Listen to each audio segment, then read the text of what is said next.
Fala galera, beleza? Tudo bem com vocês? Meu nome é Jartson Cruz, sou professor de História, sou formado em História, obviamente, e pós-graduado em História do Brasil, e estou aqui para ajudar você a ser aprovado em concurso público e principalmente na área da Polícia Militar de Alagoas. Estou montando esse curso aqui para que você possa se inteirar mais, entender melhor os trâmites da história, entender melhor a prova da CESP e entender melhor o edital que está sendo colocado para vocês, tá bom?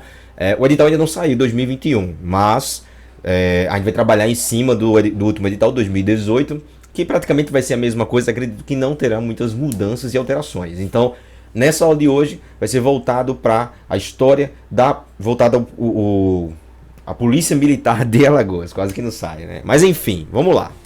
Bom, vamos logo analisar aqui o edital para entender um pouco do que ele está pedindo, qual é a ideia que basicamente ele quer.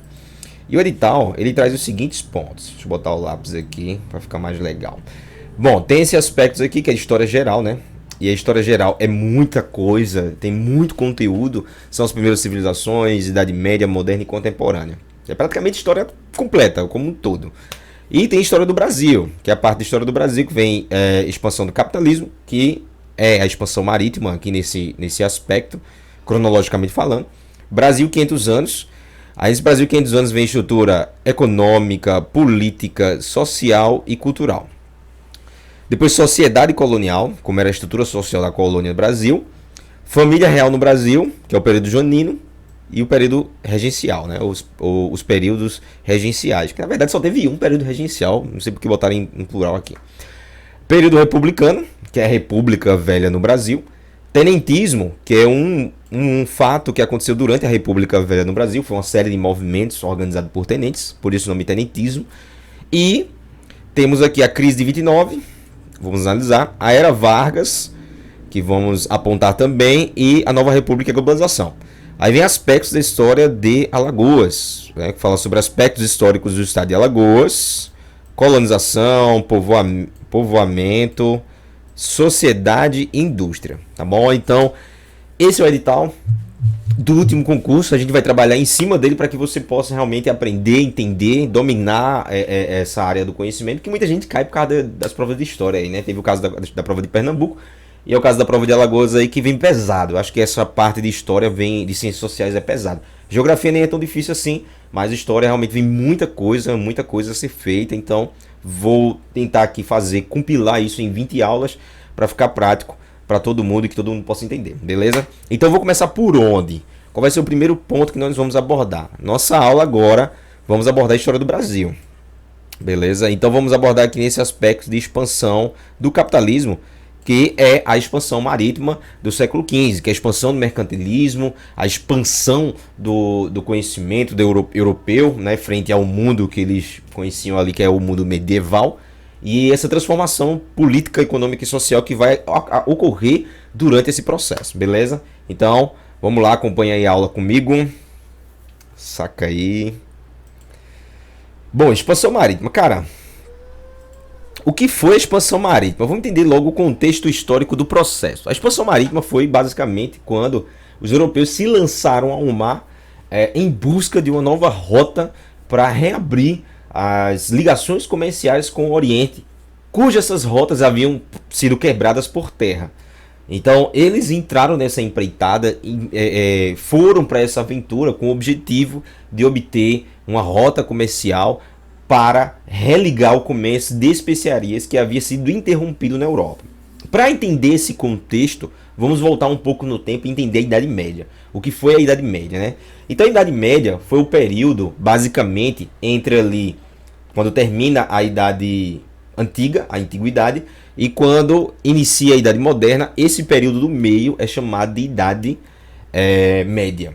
E a Idade Média, basicamente, nesse período, no ano de 1100 mais ou menos, ocorreu um movimento chamado de Cruzadas. Esse movimento, Cruzadas, foi um movimento cujo objetivo era a conquista da Terra Santa, Jerusalém.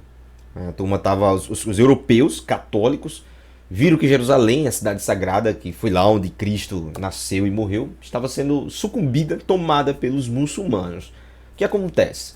Basicamente, os europeus católicos decidem então formar grupos para poder reconquistar e reabrir a passagem ali para a Terra Sagrada, que era Jerusalém, que estava agora sob domínio dos muçulmanos. Nesse contexto, ocorrem as chamadas cruzadas. Tá aqui o fato aqui, ó, cruzadas, que é a base e o início de todo esse processo. Por que as cruzadas? As cruzadas, de fato, elas tiveram grande influência nesse momento da história, porque nas cruzadas ocorre aí uma abertura comercial entre o Ocidente e o Oriente. Como isso aconteceu? Simplesmente o comércio vai ressurgir. Na Europa medieval não havia comércio, que isso fique bem claro para que você entenda. Na Idade Média ali não havia comércio em larga escala. Esse comércio vai começar a surgir após as cruzadas, porque os cruzados eles saem da Europa, marcham até Jerusalém para assim reconquistar a cidade de Jerusalém. Beleza? Como consequência desse fato, ocorre a abertura comercial entre Ocidente e Oriente naquela região. Então, as cruzadas foi fundamental, esse processo foi fundamental porque reabriu, né, criou um comércio, basicamente, uma abertura comercial entre o Ocidente e o Oriente. A gente vai ver no mapa já já todo esse processo de maneira mais tranquila, tá bom? Então as cruzadas, ela teve essa função histórica porque justamente ela ajudou no processo de religação, de abertura comercial entre o Ocidente e o Oriente. E como consequência disso, basicamente, um grupo vai emergir nesse cenário que vai ser justamente responsável por essa transação comercial, que vão ser os burgueses, ou a burguesia, como está aqui nesse mesmo slide aqui, ó. A burguesia. Deixa eu só mudar a cor dessa caneta. Deixa eu botar ela vermelha. Pronto. A burguesia aqui, ó. Tá vendo? Então a burguesia, essa classe social vai emergir nesse cenário das cruzadas e vão ser responsáveis pela ligação comercial, pelo comércio que se manterá durante os próximos anos desse período pós-Idade Média que vai levar à expansão marítima, tá bom? Então, o que essa galera burguesia comercializava? O que eles pegavam lá no Oriente e traziam para cá? Basicamente, eles iam atrás das especiarias. Beleza? Eles iam atrás das especiarias, pegavam essas especiarias lá do Oriente e vendiam ela no Ocidente. Então, o burguês é basicamente um comerciante. Pega a mercadoria, né, lá no Oriente, traz para o Ocidente e a vende. Então, ele faz esse processo comercial. E graças às cruzadas esse comércio foi religado, se iniciou, tudo bem? Então que isso fique bem claro, vamos avançar. O que eram essas especiarias? Especiarias eram tempero em geral, cravo, canela, pimenta, tinta, púrpura e tantos outros. Esses produtos eram comprados em Constantinopla, por comerciantes que abasteciam a Europa e eram extremamente importantes, assim como o petróleo hoje, né? Então, basicamente, era a economia mundial não, a economia europeia era ligada comercialmente, dependia comercialmente dessas especiarias. Então, a classe burguesa, que emerge no final da Idade Média, vai fazer essa transição comercial no momento pós-cruzadas. Que isso fique bem claro, que todo mundo possa entender aí, beleza? Avançando, Constantinopla aqui, ó. Constantinopla era uma cidade realmente importante. É uma cidade em que basicamente ela era o epicentro do mundo econômico. Era o epicentro da economia mundial, era a cidade de Constantinopla. Nessa cidade ela fazia a importante ligação entre o Ocidente e o Oriente. A gente vai ver no mapa agora essa ideia que vai ficar mais prático de entender. Pronto, olha aí, ó. A ideia aqui no mapa. Deixa eu botar uma... Opa. Avancei demais. Deixa eu botar aqui uma caneta para ficar melhor de visualizar. Agora veja, Constantinopla é uma região, é uma cidade que fica aqui. É ela que faz a ligação entre a Ásia e a Europa, beleza? Então Constantinopla era a cidade mais importante do período medieval. Foi antigamente capital do Império Romano. Constantino foi quem fundou essa cidade. E ela se tornou essa cidade de extrema importância justamente por questões geográficas, tudo bem? Então, Constantinopla se tornou o epicentro do mundo econômico, lá as mercadorias eram todas encontradas. Basicamente, tinha outros caminhos também que levavam ao domínio das especiarias, que era pelo mar Mediterrâneo. Só que o mar Mediterrâneo era controlado pelos italianos. Eles controlavam toda a passagem pelo mar Mediterrâneo, controlavam todo o domínio econômico no mar Mediterrâneo. Então, basicamente, nesse aspecto, nesse cenário, a Europa tinha essas aberturas econômicas aí, só que isso vai ruir, né? É justamente a ideia da expansão marítima. Vamos avançar. Bom, tomada de Constantinopla pelos turcos otomanos. Aí veja só, a cidade de Constantinopla ela vai ser destruída, ela vai ser dominada por um grupo de muçulmanos chamados de turcos otomanos. Tanto que a cidade de Constantinopla hoje fica na Turquia, para ficar bem claro. Então ela foi alvo de um ataque no ano de 1453. Esse ano aqui representa o fim da Idade Média. O fim da Idade Média é marcado nessa data aqui justamente pela tomada da cidade de Constantinopla, pela queda da cidade de Constantinopla. Beleza? Que ainda vivia ali à base do Império Romano, para ficar bem claro. Tudo bem? Então os turcos otomanos, que eram muçulmanos, invadem a cidade, saqueiam a cidade e impedem que os comerciantes cristãos comprem produtos por lá. Como consequência disso, vou voltar o slide aqui um pouquinho para entender melhor. Como consequência disso, basicamente, o que acontece? Apenas os italianos vão agora obter o controle dessas especiarias. Apenas os italianos vão obter o controle dessas especiarias. E como consequência dessa consequência, o que vai ocorrer é que os produtos, os preços das mercadorias vão disparar. Basicamente é isso que acontece. Pois, como haviam dois caminhos, a tendência é o preço diminuir, tudo bem. Só que como um dos caminhos foi obstruído, que foi justamente o de Constantinopla, ocorre simplesmente que apenas um caminho agora estava aberto, que era pelo mar Mediterrâneo.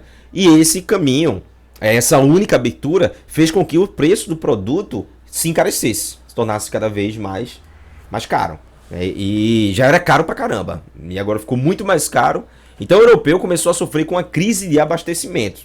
E essa crise de abastecimento levou ao processo de expansão marítima. Vamos avançar. Aqui, ó. Crise de abastecimento e da burguesia. Devido à queda da cidade de Constantinopla, a Europa entrou em uma grave crise de abastecimento de especiarias. Tá vendo aí, ó? E dessa forma teria que encontrar outra maneira de chegar até a fonte dos famosos produtos. Então deu-se início ao que chamamos de expansão marítima. Tudo bem? Então a expansão marítima tem início justamente por uma crise. Havia uma crise na Europa, uma crise de abastecimento, e essa crise de abastecimento levou os europeus a refletir, a pensar sobre um novo caminho para religar esse comércio de especiarias. Beleza? Então vamos avançar aqui. Opa. Bom, as dificuldades das viagens eram muitas, né? De fato, a noção do universo era absurdamente incalculável. A turma não tinha uma compreensão básica do que seria essa viagem, não tinha noção da distância, não tinha noção do que levar. Então a expansão marítima foi um passo realmente inovador. Foi uma aventura em que a turma ia sem saber se ia voltar. Então essa expansão marítima, de fato, abriu novos horizontes, criou novas expectativas. O mundo medieval, a Europa, o mundo, era a Europa praticamente, e o mundo, na visão do homem europeu, era quadrado. Essa compreensão que nós temos de terra plana, a visão é terra redonda, claro. Né? Tem muita gente hoje que vê, por exemplo, que a terra é plana. Mas na época era muito comum esse raciocínio, tanto que se você dissesse que a terra é redonda, você era queimado na fogueira, ou executado pela Igreja Católica, que era um valor incontestável. De fato, por ter essa noção de compreensão do universo totalmente obsoleta, então isso se tornou uma primeira dificuldade nessas expedições, beleza? Então tiveram que superar algumas dificuldades, tiveram que superar alguns mitos que foram criados e trazidos desde o mundo medieval até o início da Idade Moderna. Vamos avançar. Depois eu abordo melhor essas dificuldades aí das viagens.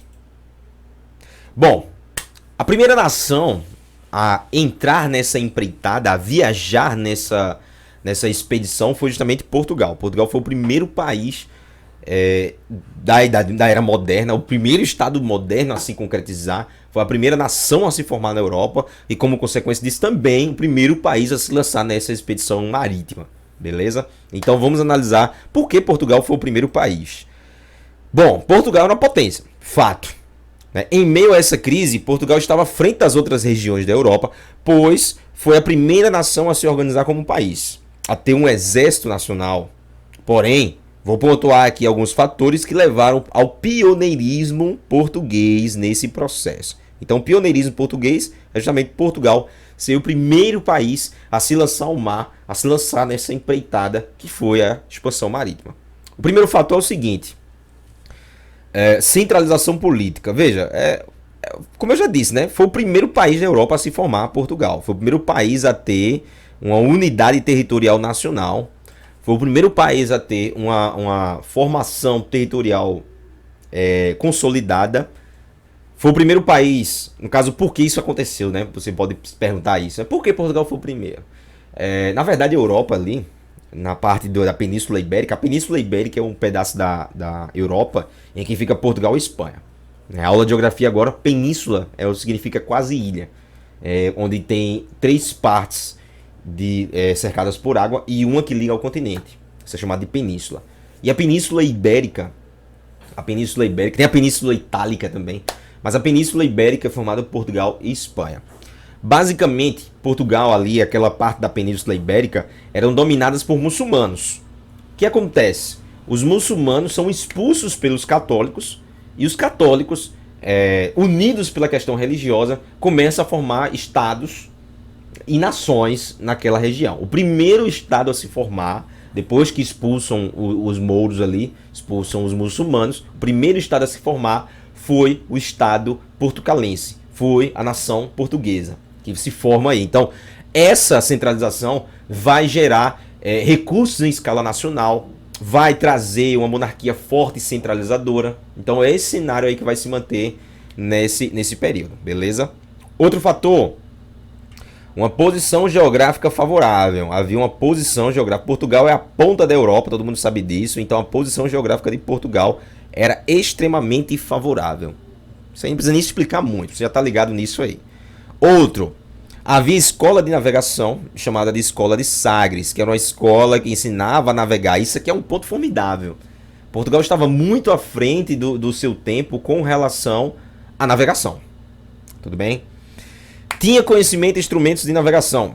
Tinha conhecimento de instrumentos de navegação. A escola já diz tudo. Se tinha uma escola, claro que eles tinham conhecimento de navegação. Tinham conhecimento de instrumentos de navegação, como a bússola, astrolábio. Tudo isso aí, preste bem atenção. Tudo isso aí foi favorecido graças ao contato que eles tiveram com os muçulmanos. A expulsão dos mouros da Península Ibérica pelos cristãos, que levou à união desse povo, formando o Estado, a nação portuguesa. Esse contato que teve com os muçulmanos não trouxe coisas negativas, ao contrário, trouxe coisas positivas. Um domínio técnico de várias ferramentas e vários utensílios que levaram a esse avanço de Portugal em questão de construção de caravelas, em domínio de técnicas de navegação, em domínio de instrumentos náuticos, em formação de mão de obra técnica, né, que foram os navegadores, e assim sucessivamente. Haviam recursos financiados oriundos da burguesia. Veja, a burguesia, porque a burguesia estava interessada nesse processo. Tanto a burguesia quanto a Igreja Católica, eu vou explicar um pouco dos dois aqui nesse momento agora. A burguesia, principalmente, financia esse processo, essa empreitada, justamente com o objetivo de obter lucro. O lucro da burguesia estava caindo justamente pela falta de contato com as especiarias. Então eles precisavam desse caminho justamente para obter e manter mais lucro, ganhar mais recursos. Tudo bem? A Igreja Católica também vai fazer parte dessa aventura, vai financiar esse processo. A Igreja Católica, o objetivo é levar ou expandir a fé cristã para outras regiões. Porque justamente a Igreja Católica estava em decadência em relação aos seus fiéis. Os fiéis estavam deixando de ir para a Igreja Católica, estavam migrando para a Igreja Protestante, que estavam mais propícios a querer lucrar, cujo ideia que a Igreja Católica não valorizava, que era basicamente a ideia do lucro e da usura, que foi valorizado pela Igreja Evangélica.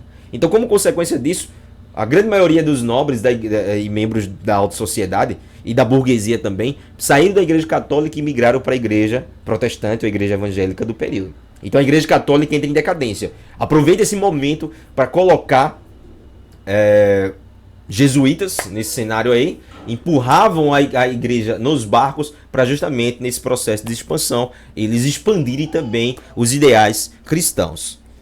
Aí outro ponto aqui, a conquista da cidade de Ceuta e a abertura de grandes rotas de comércio. Então a conquista de Ceuta, pô, deixa eu avançar aqui para você ver. A conquista da cidade de Ceuta foi importantíssima, que vai dar a Portugal o controle sobre a entrada e saída do mar Mediterrâneo, como mostra aqui nesse mapa aqui, ó. Veja aqui, ó.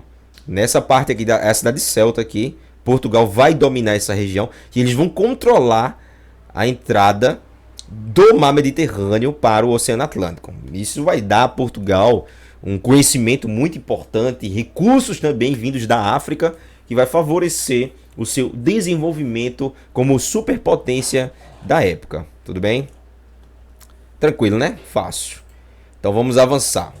Nessa empreitada, nesse processo de navegação, o primeiro navegador a se lançar ao mar pela bandeira de Portugal foi o Bartolomeu Dias, como está aqui na própria imagem. Ele carrega até um instrumento aqui, né? Deixa eu avançar aqui e mostrar aqui, ó. O instrumento que ele carrega aqui é o chamado astrolábio. É um instrumento usado na época justamente para não se perder nessas navegações. E Bartolomeu, ele buscava o caminho para as Índias. Era o objetivo, o caminho, uma nova rota até chegar ao Oriente, a fonte das especiarias, que era as Índias. Vamos ler esse texto aqui para ver. A busca do caminho das Índias começou com o viajante Bartolomeu Dias, que ficou conhecido por chegar ao extremo sul da África e ver que havia uma passagem que levava ao outro lado do mundo. Então Bartolomeu Dias teve essa importante papel dentro da história de Portugal. Olha aqui a viagem dele como foi, né? Vou mostrar aqui um pouco mais. Deixa eu avançar. Ó, aqui, ó. Sai de Lisboa, tá vendo aí? No mapa. Cabo Verde, Elmina, Rio Congo e assim vai, né? Vai até o extremo sul da África, que ele chamou aqui de Cabo das Tormentas, e retorna porque não conseguiu passar. Mas ele havia visto ali que tinha uma passagem, tinha uma transição, dava para passar ali de alguma forma. E Bartolomeu Dias chega ao extremo sul da África e volta devido a uma tempestade. Alguns navios afundam, ele tem que retornar dessa aventura, dessa empreitada, beleza? Então, que isso fique bem claro, o primeiro navegador português. O segundo navegador foi o Vasco da Gama. O Vasco da Gama, sabendo já do que foi feito, foi uma espécie de escada, né? Bartolomeu Dias chegou num determinado ponto, Vasco da Gama chega em outro, depois Pedro Álvares Cabral vai chegar em outro aspecto. Vasco da Gama, ele atravessa o extremo sul da África, chega até a Índia, basicamente, e volta. Na verdade, a ida e a volta dele acontece da seguinte forma. Alguns livros apontam que ele ficou preso lá, porque ele não era visto como ser enviado de um rei. Mas alguns livros apontam esse aspecto aí, que ele fez o percurso dele, saiu de Lisboa, foi até a Índia, passou pelo extremo sul do Cabo, chegou até a Índia e volta. Aí vai até Calicut e volta. E basicamente essa viagem de ida e volta dele fez essa grande descoberta. Conseguiu chegar até a Índia.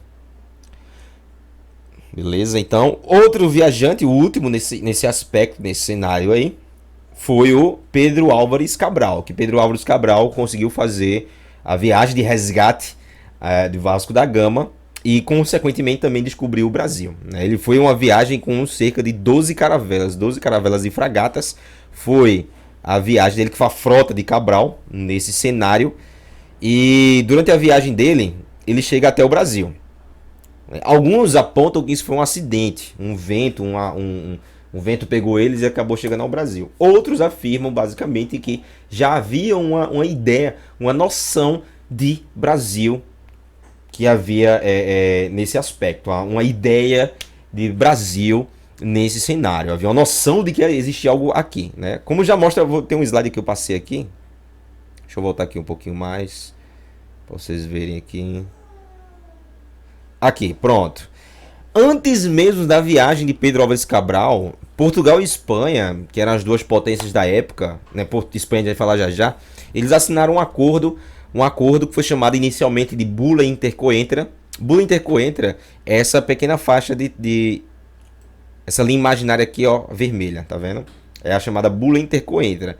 Essa Bula Intercoentra foi assinado no ano de 1493, né? E essa Bula Intercoentra, ela foi questionada por Portugal. Portugal não gostou dessa divisão. Veja, isso, o Brasil foi descoberto em 1500 e questionou essa divisão e aumentou ela, afastou ela mais um pouquinho, criando assim o chamado Tratado de Tordesilhas em 1494, um ano depois. Então esse questionamento de Portugal com relação a essa Bula Intercoentra dá a ideia de fato que Portugal já tinha uma noção do que havia por aqui. Então essa viagem de Pedro Álvares de Cabral, essa chegada dele aqui no Brasil não foi um acidente, foi algo realmente já premeditado, algo já pensado antes. Alguns livros de história apontam essas características. Mas enfim, vamos avançar. Deixa eu colocar aqui, Pedro Álvares de Cabral, beleza. Pronto, aí vem a Espanha agora, a viagem da Espanha. A viagem espanhola, ela foi uma viagem que tinha outros aspectos, né? Tem algumas outras características. Vamos lá.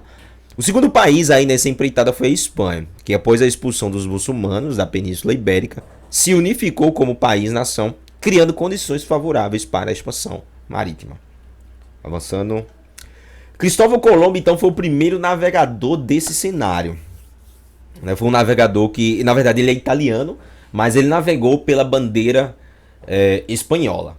Beleza? E aqui, ó, como diz aqui no próprio texto, né? Navegador italiano que, sob bandeira espanhola, tentou mostrar que a Terra era redonda. Veja, o objetivo de Colombo era provar que a Terra era redonda. Onde ele, navegando pelo Ocidente para chegar até o Oriente, sendo que ele acabou chegando até a América. Ele pretendia dar a volta na Terra, que ele não podia pegar o mesmo caminho que Portugal, né? E basicamente ele queria dar a volta na Terra provando que ela era redonda. Um outro ponto que eu esqueci de comentar, vou voltar aqui o slide só pra gente ver, na viagem de Bartolomeu Dias, é basicamente que ele faz a navegação, ó, só pra você ver alguma característica aqui, né, uma característica bem importante que pode cair isso na prova, que Bartolomeu Dias e os outros navegantes, eles fazem a navegação encostada à costa, eles vêm colado aqui no continente africano, justamente com medo de cair no fim do mundo. Como eu disse, eles achavam que a Terra era plana. E esse tipo de navegação é chamada de navegação de cabotagem. Cada vez que Portugal ou o navegador encostava num continente, ele fundava aqui uma feitoria. Futuramente, mais na frente um pouco, essas feitorias vão ser entrepostos de tráfico de escravos. Beleza? Então vamos avançando aqui mais um pouco. Pera aí, vamos almoçar, né? Tô voltando avançando agora. Bom, então a Espanha, o navegador espanhol que eu estou abordando aqui é justamente Cristóvão Colombo, que ele tinha essa perspectiva de dar a volta na Terra e chegar até as Índias usando outro caminho. Um caminho único que ninguém nunca havia tentado. Só que na verdade ele chega até um novo continente. Ele descobre a América, ele chega até essa região aqui da América Central, né? Ele pensa que chegou às Índias, inclusive ele dá o nome dos nativos de índios referente a ele. E ele vai e viaja várias vezes, só que ele morre sem saber que havia descoberto um novo continente. O navegante que foi com ele, chamado Américo Vespúcio, ele sim definiu o novo continente e acabou ganhando o nome de América a partir de então. Então, Pedro Álvares Cabral chegou até a América e Américo Vespúcio foi o cara que foi homenageado com o continente com o nome dele, né? América. Mas ele achou que estava nas Índias, viu? Logo de cara o Colombo, beleza? Bom, aqui. O outro navegador espanhol foi chamado de Fernão de Magalhães. Esse Fernão de Magalhães, de fato, ele conseguiu realmente dar a volta na Terra. Ele provou que a Terra é redonda, ele conseguiu fazer esse feito. E a viagem dele foi muito penosa, foi muito difícil. Ele demorou muito, mas ele conseguiu fazer esse trajeto. Ele morre durante a viagem, que está aqui no próprio texto, né, sem retornar para casa. Então ele sai da Espanha, vem para o Brasil, cruza essa parte aqui do continente do Brasil, passa pelo estreitozinho, ó, esse estreito aqui foi inclusive chamado de Estreito de Magalhães, né, como mostra aqui, ó, tá vendo? É o Estreito de Magalhães, ele passa por esse estreito, ele vai pelo Oceano Pacífico, inclusive o Pacífico, ele que deu esse nome, Pacífico, porque ele não encontrou tempestade durante essas viagens. E nessas ilhas aqui, perto da Austrália, aqui, como tô apontando aqui no mapa, nessa ilha aqui ele acabou, foi a coroa tal, e acabou sendo morto, né, durante essa viagem. Ele levou uma flechada, morreu de uma flecha envenenada e acabou falecendo, não podendo retornar para casa. Se eu não me engano, se eu me recordo muito bem, apenas 16 tripulantes conseguiram voltar com uma caravela. Isso de várias caravelas que foram nessa viagem. Mas ele provou que a Terra é redonda, né? Não sei porque tem gente hoje que acredita que a Terra é plana. Eu fico pensando muito nisso. Mas o Fernando de Magalhães aí fez essa viagem, nessa expedição, e conseguiu provar que a Terra é redonda. Beleza? Bom, eu fiz esse esquema aqui para ficar fácil de entender.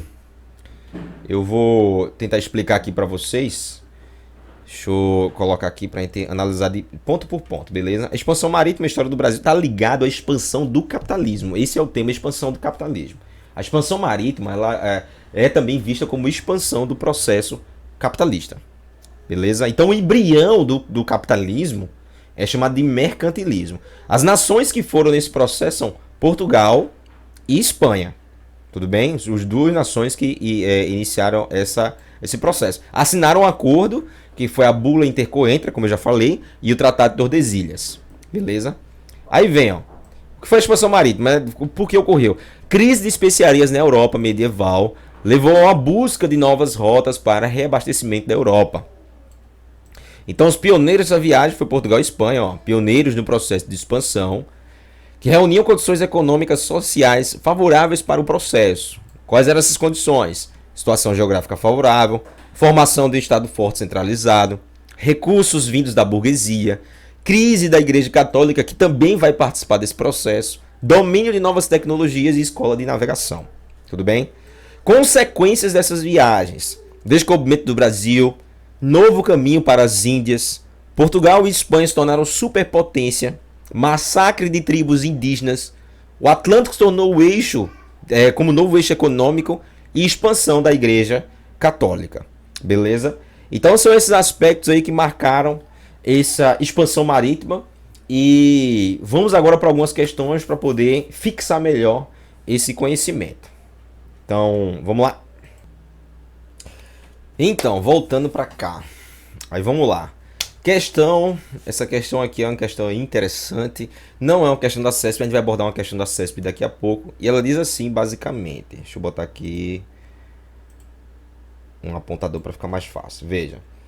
Deve-se notar que a ênfase dada à faceta cruzadista da expansão portuguesa não implica, de modo algum, que os interesses comerciais estivessem dela ausentes, como tampouco havia estado das cruzadas do Levante, em boa parte manejadas e financiadas pela burguesia das repúblicas marítimas da Itália.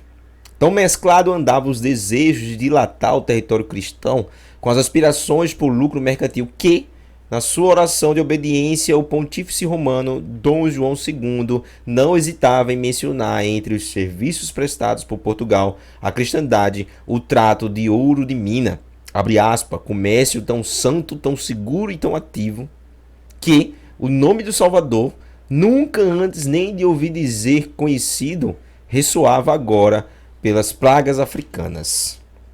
Interessante o texto. Vamos lá, revista de história, pá, beleza. Vamos avançar aqui. Aí diz assim a questão: com base na afirmação do autor, pode-se dizer que a expansão portuguesa do século XV e XVI foi um empreendimento, letra A, puramente religioso. Vamos analisar de uma por uma. Deixa eu botar aqui só a caneta para ficar mais fácil entender. Foi um empreendimento puramente religioso. Bom, já está errado, né? Não foi puramente religioso. A palavra puramente é muito forte nesse aspecto. Já descarta essa possibilidade aqui. Mas vamos analisar ela toda. Puramente religioso. Bem diferente das cruzadas do século anterior. Já que essas eram, na realidade, grandes empresas comerciais financiadas pela burguesia italiana. Não. Tá errado. A expansão marítima não foi uma ideia puramente religiosa e tampouco a ideia das cruzadas foi uma ideia comercial, né? Então essa questão aqui ela tá eliminada. Letra B. Ao mesmo tempo religiosa e comercial, já que era comum à época a concepção de uma expansão da cristandade a serviço, cristandade servia à expansão econômica e vice-versa. Opa, essa aqui tá muito interessante, velho. Pode ser ela, botar aqui um mais e um menos, mas ela aqui já tá bem viável, né? Veja, ao mesmo tempo religiosa e comercial. Pô, massa. Então, inclusive até as cruzadas tinham esse aspecto. Já que é comum à época a concepção em que a expansão da cristandade servia à expansão econômica e vice-versa. Beleza, bem correto aqui, parece, né? C.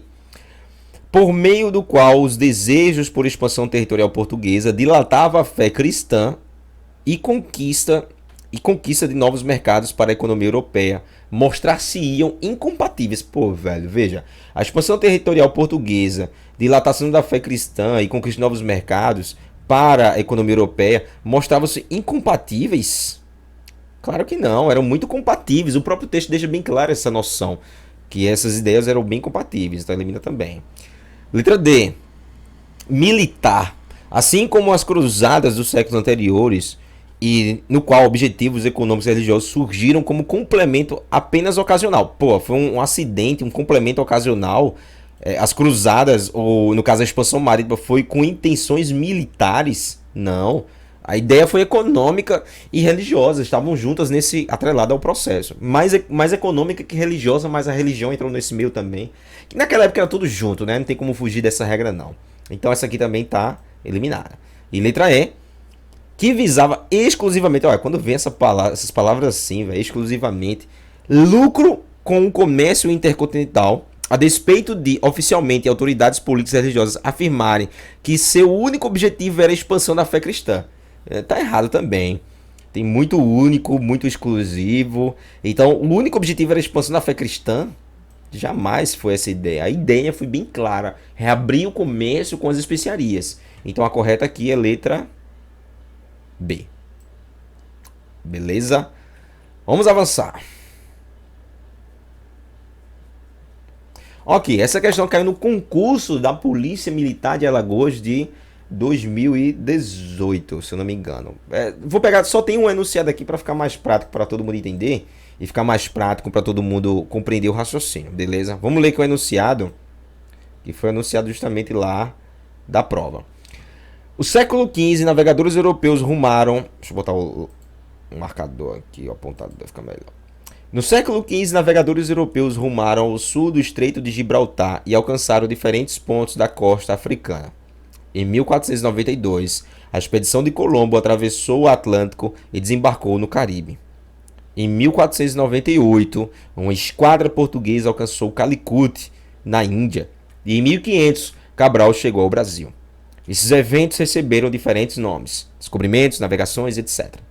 E permitiram que os europeus conhecessem povos e culturas diferentes, bem como estabelecessem sistemas de trocas com eles. A respeito dos descobrimentos e de aspectos relacionados a esses eventos, julguem os itens a seguir. 1. Foi a primeira questão lá. Quando da sua primeira viagem ao Caribe, o almirante Colombo concluiu ter atingido os objetivos que almejara, descobriu um novo continente e dá a ele o nome de América. Essa certo ou errado? Obviamente errado. Por que ela está errada? Vamos analisar ela aqui agora. O objetivo de Colombo... Qual era o objetivo de Cristóvão Colombo?